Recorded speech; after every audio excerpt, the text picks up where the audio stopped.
Welcome everyone to another deal case study. I know you guys like deal case studies. They're so much fun to do. It brings home the deal from start to finish. It feels like the deal is actually completed when we go through it, start, middle, beginning, end, and we kind of recap the entire thing. It's fun to talk about money that we make. It's just really enjoyable, and I know I can share a lot of things with you guys about these deals. So let's just dive right in. This deal is in the zip code 63136 here in St. Louis. If you're watching this and you're familiar with that zip code, we know already that is a great rental neighborhood. I know a ton of investors here in town that want to buy in that area, hence why we were kind of targeting that area. And what was different about this lead is it kind of hit two marketing channels for us, which if you're watching this, that might resonate, it might not. And what I mean by that is we found it driving for dollars. And they also reached out to us organically via our SEO. So our online presence got us in the front of the correct people on this deal because there was multiple decision makers, which is totally fine.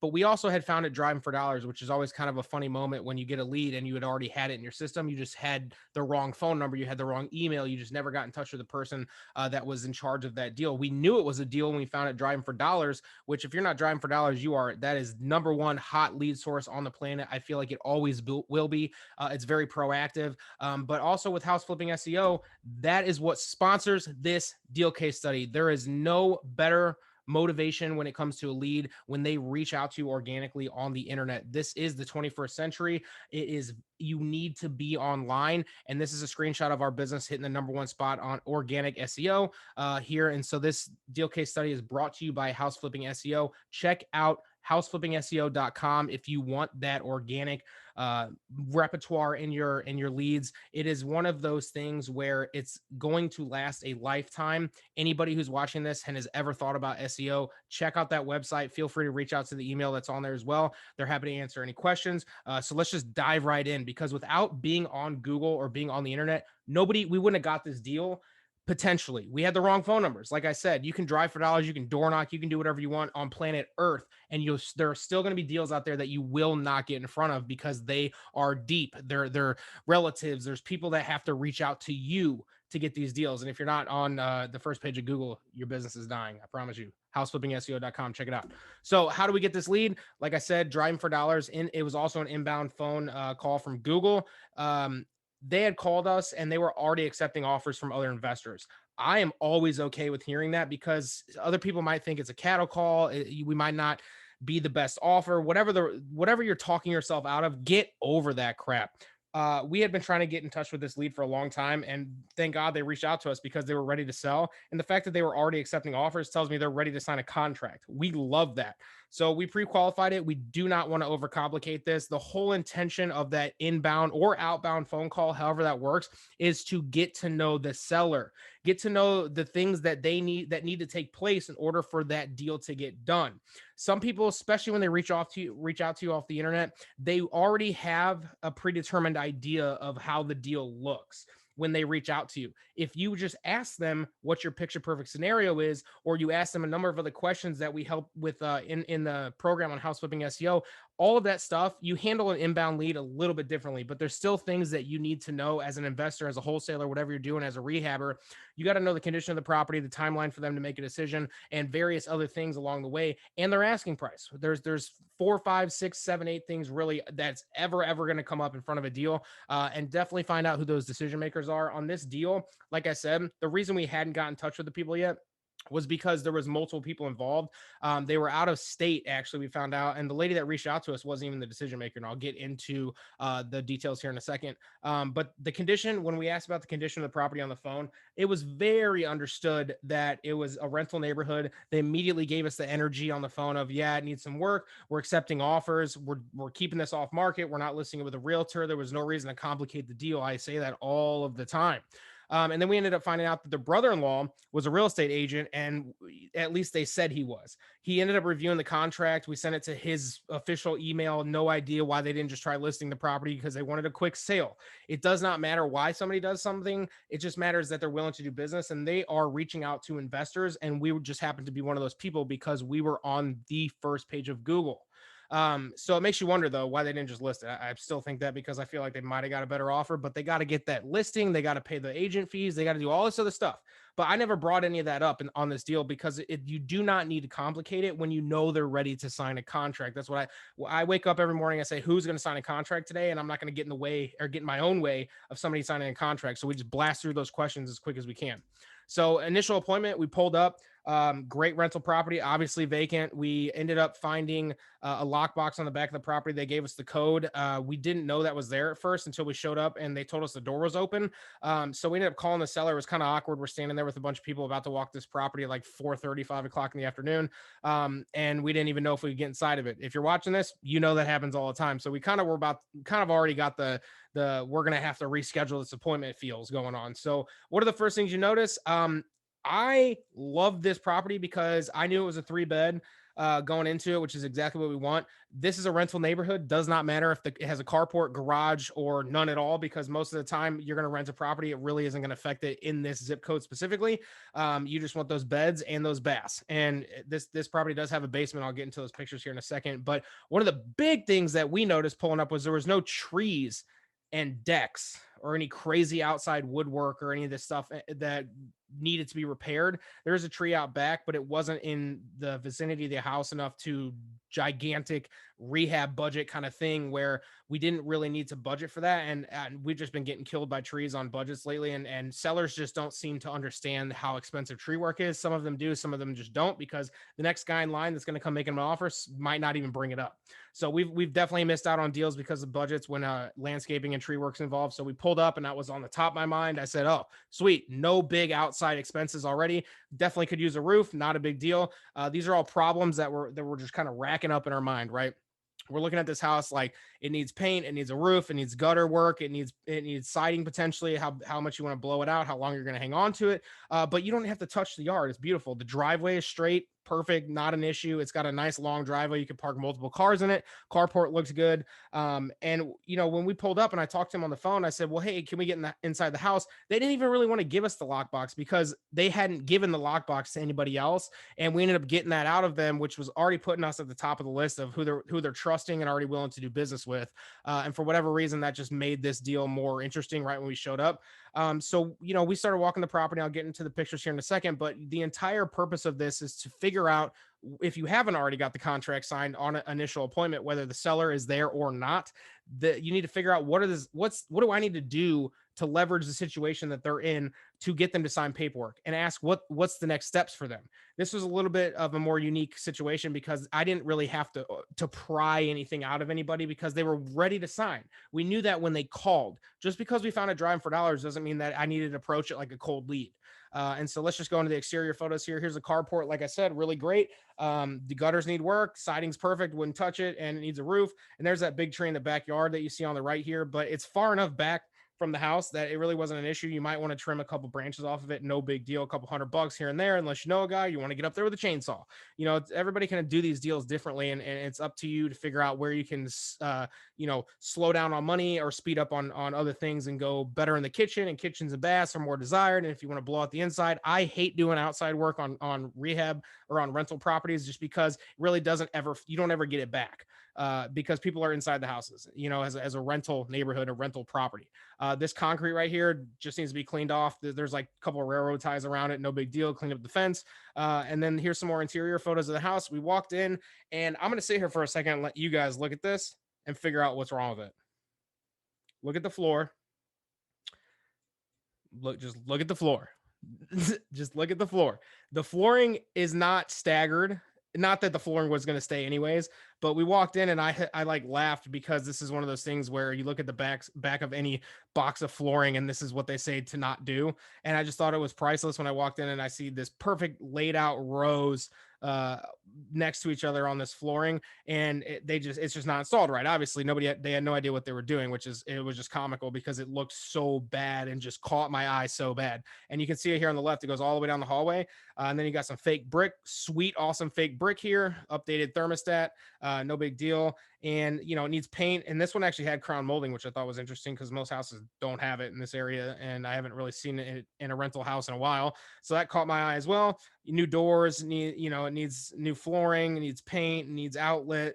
outlets, needs all kinds of stuff, needs love. This is perfect. And one of the best things we like about a property like this is you walk into it and there's nothing in it. There's no furniture, there's no crap, there's nothing we have to clean out. That's already going to save you a week on your rehab because you're not cleaning out a hoarder house. Anybody watching this that's done houses like that loves walking into a house like this that has nothing in it at all.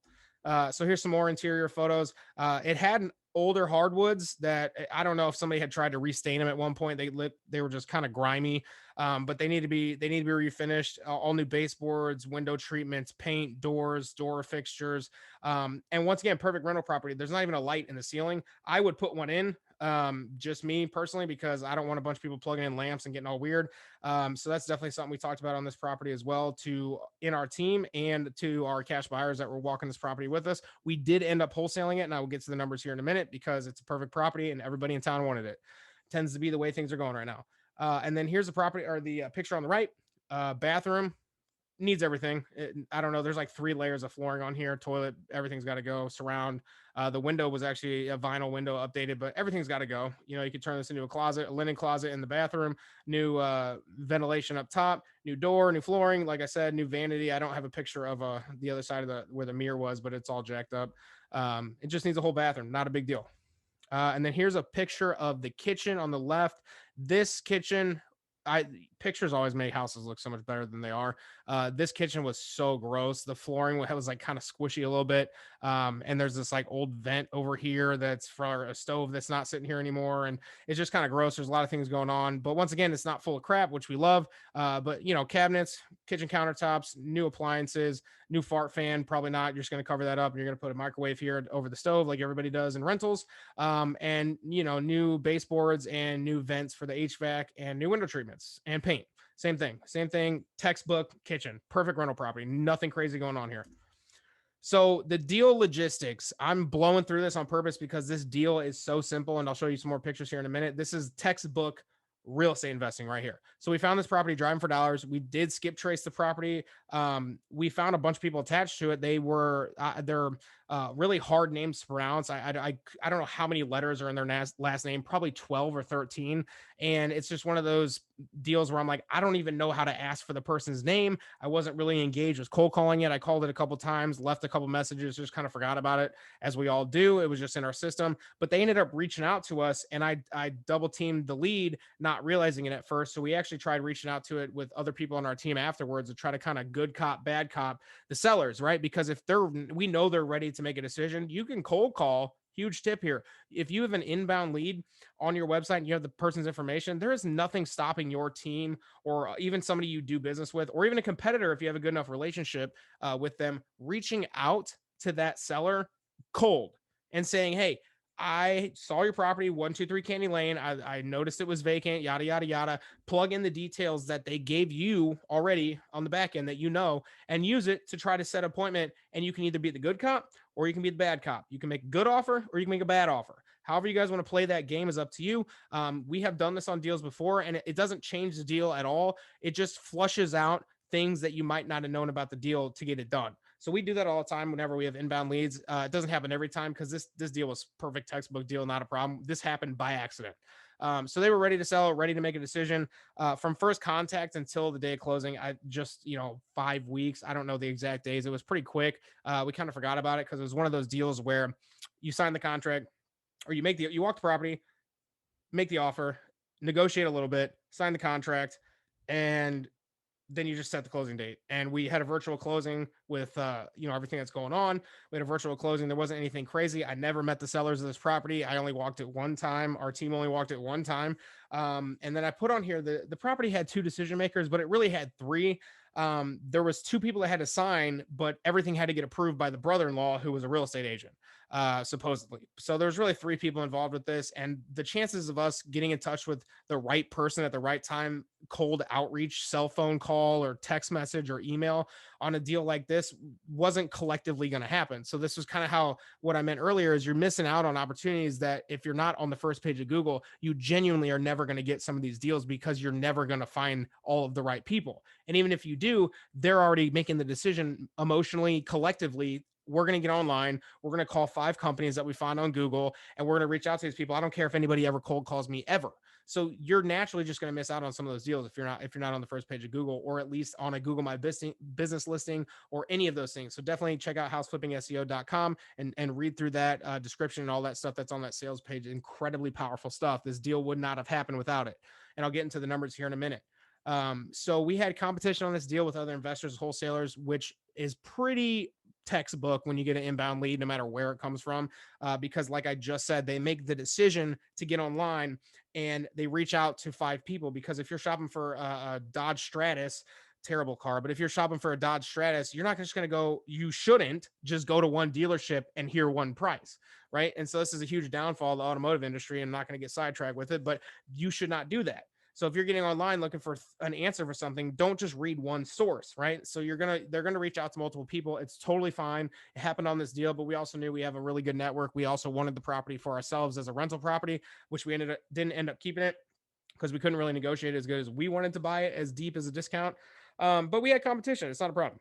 And like I said, we walked this property one time before we put it under contract. We had multiple offers. We had sight unseen offers from cash buyers. We had brought 2 buyers with us, and we ended up selling it to one of them. And I'll get into the numbers here in a second. But this was a 3-bed, 1-bath, 900 square foot, 912 square foot list, but it was listed as a 2-1. And I actually had one buyer not come to the appointment because he was like, nah, for those numbers, I threw out some ballpark numbers to him. Would this make sense at 50K kind of thing, just feeling out my buyers as well. And they looked it up and it said, nah, it's a 2-1. I don't think I can make that work. So once again, set the appointment, get over yourself. Stop getting in your own way. Set the appointment. Somebody's ready to sign a contract. You need to be in the house. So deal flow, we found this driving for dollars. We skip traced it. We cold called it. We walked around the property immediately and brought a buyer with us. Simple as that. We ended up getting the lockbox. Like I said, since there was a tenant that had just moved out, real estate's all about timing. Like I said, we found this property driving for dollars months and months ago and have been trying to cold call it and reach out and text and email and all this other stuff, which is great. Do that. That'll make you $1 million in your life. Just those activities I just mentioned. But the tenant probably had lived there when we found it. It was just run down because the seller knew when the tenant moved out, hey, we're going to sell. We're not going to take care of it.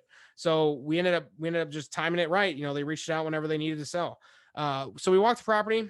We did have kind of an inspection bid on the property. And we had a couple cash buyers. We had our own scope of work, so to speak, to rephrase that. But we kind of weren't in love with the area because I don't really like that zip code. And when you are on the first page of Google, when you're driving for dollars, when you're actively pulling in leads all day, every week, every month, hand over fist, you can pick the ones you want. Anybody watching this that knows what I'm talking about completely agrees. Just sell off the stuff that might not make the most sense, because the deal of the century is literally every day. They're out there. And the more time you spend with deals like this one that might not make perfect sense for you, you're missing out on deals that are going to make better sense for you. So let's get into a little bit of the numbers here. Seller was asking $45K for the property. I thought that was very fair. I thought it was a little high before I realized it was a 3-bed. Obviously, that's why I threw out $50K to a cash buyer that didn't show up, right? I'm sure we've all experienced that and we'll continue to experience that. But that's where having a conversation on the phone with the seller is gonna get things out in the open. I didn't qualify it that well because I just wanted to set the appointment, because I knew when that call came that they were going to sign a contract. It was a 2-minute phone call. We took the call, we set the appointment. We got a number out of them. There was no, oh, how many beds and baths? How much work do you think is needed? They gave us a number and they said, yeah, it's in pretty good condition. A tenant moved out. No big deal. It just needs to be fluffed up or whatever they said. So didn't need to complicate it. Why would you complicate it? I know people are probably watching this thing and, oh man, you should have done this. You should have just locked it up on the phone. It's just how we do business. It's all good. We all do different things. So I thought that was just a little bit high for the area, but I'm not going to not go set an appointment and write a contract on a house when I think it's still a fair asking price. And I could shop it around. I could write a contract with contingencies. I could inspect this property, use their own lockbox, and I could bring other buyers at a later date. Still a big deal. We didn't need to go through all that jazz on this deal because it was just super simple, straightforward, perfect rental property, perfect rehab, level of rehab. There was nothing crazy, nothing's fallen down. There's no holes in anything. There's no major damage, no trees, like I said. So we ended up walking the property, doing our thing, like I just went through, and we negotiated the sellers down to 42. We weren't 100% sure they were going to take it. We had a spread already, and I'll get into the numbers here in a second. But you're leaving money on the table as a wholesaler, specifically if you're not at least trying on these lay down deals, so to speak. I call this a lay down, but it's still a deal that we were trying to work. You're leaving money on the table.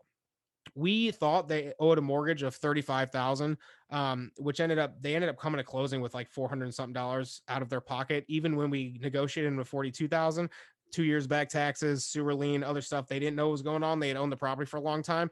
They never brought it up to us. They thought they were going to walk with $4 or $5,000, and they did not. But that is what it is. They definitely could have walked away from the deal, but they didn't, because it's their own doings. It's their own property. It's their own maintenance issues. It's their own lack of paying attention to stuff. So that didn't become an issue. It has in the past. So we got it at 42. We sold it immediately to a cash buyer. We didn't negotiate the cash buyer. Why? I just didn't feel that was need to. I thought $54,000 was a very fair offer on this house. Fixed up. I think we thought it was worth about 85, 90. I think you could probably push that. But the actual numbers, our purchase price, 42,000, negotiated them down from a $45,000 asking price. And then our offer from our cash buyer is 54,000, who actually ended up being one of the people who said, yep, I want it. Let's go. Let's do it. Immediately walked the property with us. And that's how you get deals. I can't tell you how many people want to be on our cash buyers list, but they don't get these deals because they aren't willing to show up to the appointment and pay the most. So it's just real estate. It's how it works. So our projected ARV is 85,000, 90,000 if you push it, maybe even a little bit higher, maybe a little bit less. But our estimated rehab costs are 25,000 on that one, because it's a very straightforward rehab. The electrical panel was updated, the sewer was PVC. The gutters were okay. I mean, it's nothing that needed to be majorly replaced, and the HVAC was about 12 years old. That was kind of questionable. You could definitely replace it. I would personally, if I was going to keep it, which is part of the reason we kind of would rather just sell this deal, because stuff like that, it just starts getting into longer rehab times. It just starts getting into bigger budgets, inspections, and all this other, and permits and all this other stuff that goes into it, which isn't a big deal. It's just we weren't in love with it, so we sold it. So a very simple, easy rehab project, smaller house with low level finishes, rental neighborhood. Our actual profit, 12 grand. 3 phone calls, couple emails, couple contracts, 5 weeks, maybe a total of 3 hours of work total, maybe 4 hours because we walked the property, and made 12 grand because you're on the first page of Google, because you have a dominant SEO presence. So check out www.houseflippingseo.com. I do these deal case studies all the time, and I sponsor the ones that are actual SEO leads by this program, because this is how we got to the first page, this is how we got to the top spot, this is how we get leads on a daily basis. So houseflippingseo.com. And this is always fun to include. I love showing the actual documents. I screenshot all the documents that I can without, putting too much personal information. So here's our screenshot from our contract, $42,000 purchase price. We put down our buyer put down a gangster amount of earnest money here, $2,500 higher than normal. Don't know why they wanted to do that, but when you put a contract in front of an agent, which we're not even still sure if the brother-in-law was an agent on this deal, and he sees $2,500 of earnest money, they know we're serious. Even $1,000, they know you're serious. People who write $500 contract, earnest money contracts or less, which we do all the time, you just don't look that serious. So that was a very serious written contract, cash offer, no weird stuff. Property to be sold as is. We paid closing cost, or a buyer paid closing costs, and then this is a screenshot from our consulting agreement. So we wrote the contract. Don't get hung up on this. I make videos about this all the time. We wrote the contract directly from our buyer to the seller, and we sold it before we bought it. We did what's called a reverse wholesale. So we got the consulting agreement signed for a predetermined amount based on what we negotiated the deal for, 42,000, and their cash offer, which was 54. So we get both of those documents signed at the same time. And until they sign that consulting agreement, they don't get the contract back from us. So that's just kind of how it works. And then when you do a bunch of these deals with people, you just have a big trust that goes into these things. And reverse wholesaling is one of the most powerful strategies in real estate when you have zero risk in the game. It's incredible. So here's a picture on the bottom. Check. March 24th was the day we picked it up. $12,000. Allied Property Group. That is us. Signed check from the title company. Went and cashed it. Did nothing crazy. Just saved the money. So in conclusion, every seller, every house, every situation has a problem you're solving. In this particular situation, they just want to be done with the headache. Like I said, they reached out to us organically, and they reached out to other people. We just spoke the right words, talked to the right people, had told them more about the neighborhood than maybe they even knew about it, just vibed with them correctly, didn't go overboard with it, didn't sit there and slow it down to a point where that was annoying to them. There was an energy on the phone that we recognized right away when they call in. We knew we could set the appointment right away. The house was vacant, open. No tenants were ever going to be brought back into that property. And so this business, we just knew what was going on. You got to sense these things on the phone. But this business is not about you, and it's not about me. The business is about sellers and doing business and solving problems. That's how you make money in real estate, especially as a wholesaler. You are a giant problem solver. So ask the hard questions, leave open loops with communications and your offers. This deal was pretty straightforward. As you can see, the house was nothing crazy. The sellers just meet what they wanted, their expectations. Usually they have, it's the same as anything. If you go to a car dealership, you have an expectation on how things are probably going to go. When you reach out to a company to come mow your grass, you have an expectation of what problem you're solving. So it's no different when somebody's reaching out to real estate companies online and they're looking for a company to meet an expectation, which is to come out, buy a property, not charge them commissions, keep it off market, do it quick, pay cash, inspect the property how they need to, maybe bring some people by. It's just very straightforward, and they have those expectations. So would I do this deal again? Absolutely. Every deal, every SEO deal I would do over and over and over.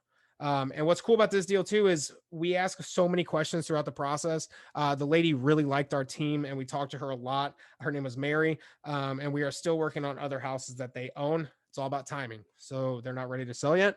On the other ones, they got tenants, they got stuff going on, but better believe they are going to call us first, and we're going to get those deals under contract, locked up, sold, rehabbed, keep as a rental, whatever we want to do. It's irrelevant, but this is a relationship driven business. I heard a very powerful quote today. It was, the only difference between contracts and contacts is the R for relationships. So peace.